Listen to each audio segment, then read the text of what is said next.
est arrivé, docteur Antoine Chédid. Il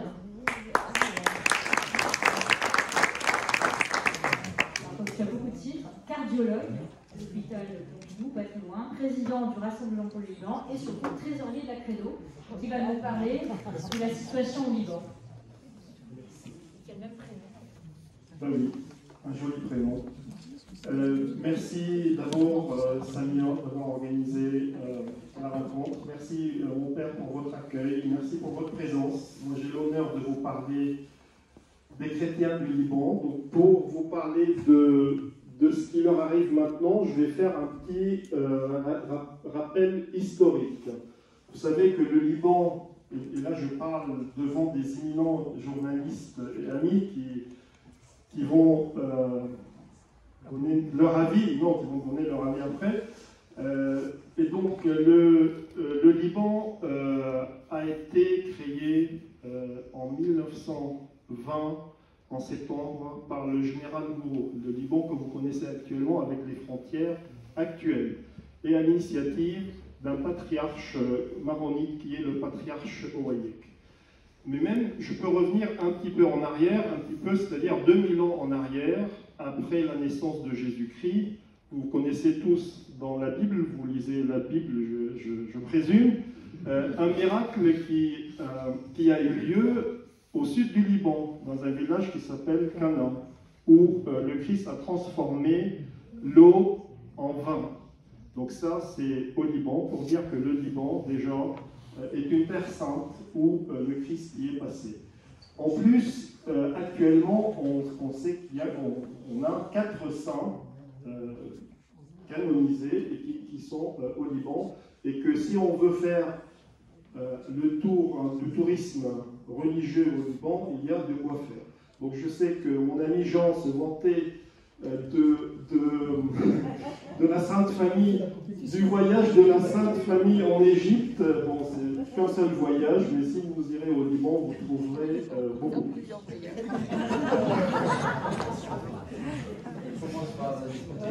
Bon, et donc, en 1920, le Liban, avec la frontière actuelle, est créé avec l'aide des Français et à l'initiative d'un patriarche maronite. Et donc, mandat français entre la Première et la Deuxième Guerre mondiale, puis l'indépendance. Ensuite, c'est la création de l'État d'Israël, et ensuite, c'est les Palestiniens, les réfugiés palestiniens, qui affluent au Liban pendant les années après 48. Jusqu'à ce que dans les années 70, au début des années 70, ils commencent à avoir des armes, à vouloir faire la loi au Liban, et donc là les Libanais sont divisés, une partie qui soutient les Palestiniens, une autre partie qui ne soutient pas la présence de personnes armées sur le sol libanais, et la guerre commence en 1975, qui est appelée une guerre civile, mais en vrai ce n'était pas une guerre civile, une guerre incivile. Et elle s'est terminée en 1990 par des accords en Arabie Saoudite, dans une ville qui s'appelle Taïf. Et ces accords ont abrogé les prérogatives du président de la République. Donc au Liban, le président de la République est maronite, chrétien maronite, le Premier ministre est sunnite, et le président du Parlement est chiite. Et donc, jusqu'à la fin de la guerre en 1990, le pouvoir au Liban était dans la main du président qui était chrétien maronite. Et donc après les accords de Taïf, toutes ces prérogatives sont mises dans les mains du gouvernement qui est composé à moitié musulman, moitié chrétien, tout comme le Parlement aussi, moitié musulman, moitié chrétien. Et donc, à partir de là, pendant la guerre, pendant 15 ans, de 75 à 90, beaucoup de Libanais ont fui le Liban, et surtout des chrétiens qui vivaient dans une instabilité économique et militaire et sécuritaire. Et donc, ils ont quitté le Liban, et petit à petit, on voyait que le nombre de chrétiens diminuait. Après la fin de la guerre, c'est la présence et l'occupation syrienne du pays, la situation ne s'améliore pas. Les chrétiens continuent à partir jusqu'à 2005, où il y a un grand événement au Liban, c'est l'assassinat du Premier ministre Rafik Hariri, et puis deux événements aussi importants, deux leaders chrétiens, un qui était exilé à l'étranger en France et qui s'appelait Michel Aoun, et un autre qui était emprisonné au Liban et qui s'appelait Samir Jarja, qui reviennent au Liban. Et là, les chrétiens pensent que c'est la période qui commence pour leur retour efficace au sein de l'État et dans le pays. Et depuis 2005, on a vu accéder au pouvoir le général Michel Aoun en 2016 en tant que président de la République, mais la situation des chrétiens ne s'est pas améliorée.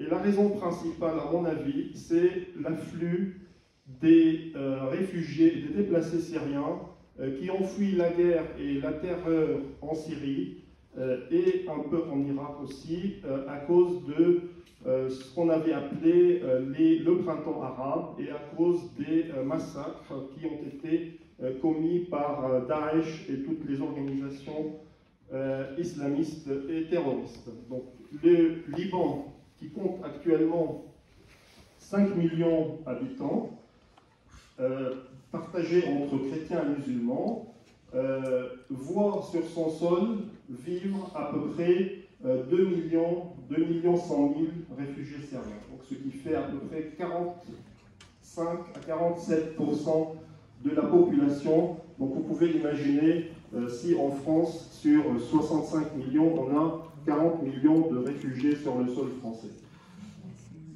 Le problème, c'est que ces réfugiés constituent un fardeau sur tous les plans, économiques, démographiques, sécuritaires, et il n'y a plus de place pour les Libanais. Donc on sait que sur le kilomètre carré, il y a 650 personnes par kilomètre carré, ce qui est pas vu dans le monde entier. Et à cause de ça, les Libanais quittent le Liban, et en majorité les chrétiens. C'est pour ça qu'on voit que le nombre des chrétiens diminue progressivement.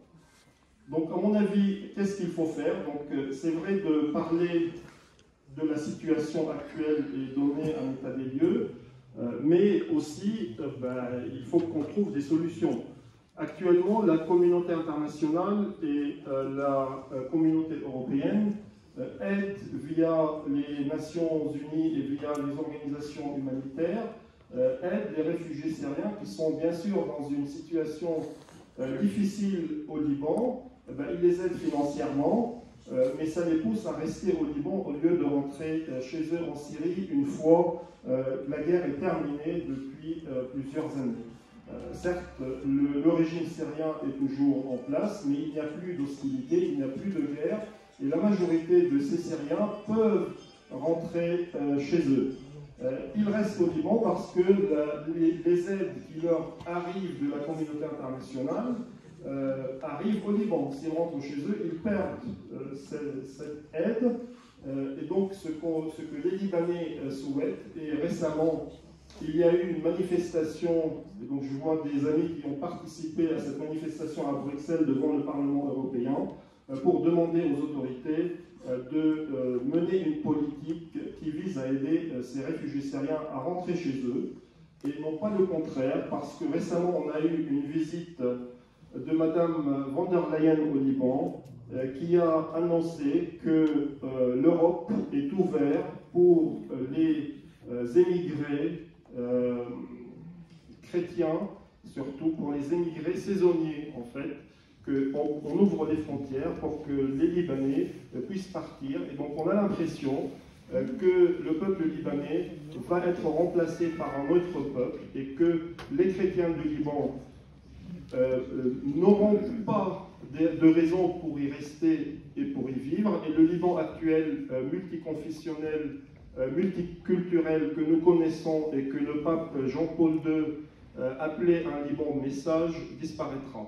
Donc un cri aujourd'hui du fond du cœur pour que la communauté internationale et vous et tous les amis du Liban puissent aider le Liban à régler le problème des déplacés syriens pour que les Libanais, et notamment les chrétiens, puissent y rester. Et je vous remercie de votre attention.